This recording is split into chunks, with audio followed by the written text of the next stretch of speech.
Excavator দিয়ে একের পর এক গুঁড়িয়ে দেওয়া হয় ৩টি চুন কারখানা। বিচ্ছিন্ন করা হয় অবৈধভাবে গ্যাস সংযোগ।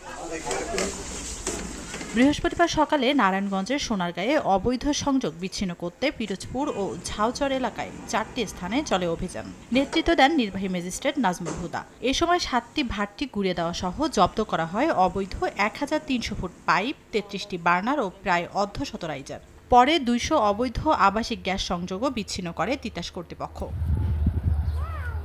অন্যদিকে আশুলিয়ায় বিভিন্ন এলাকায় প্রায় ৩ কিলোমিটার অবৈধ সরবরাহ পাইপ উচ্ছেদ করা হয়। সংযোগ বিচ্ছিন্ন করে জব্দ করা হয় ৬ শতাধিক চুলা। অভিযানের সময় স্থানীয়দের বাধার মুখে পড়ে তিতাস গ্যাস ট্রান্সমিশন অ্যান্ড ডিস্ট্রিবিউশনের কর্মকর্তারা। খবর পেয়ে পরিস্থিতি নিয়ন্ত্রণে আনে পুলিশ। তানজিনা তাসনিম, সময় সংবাদ।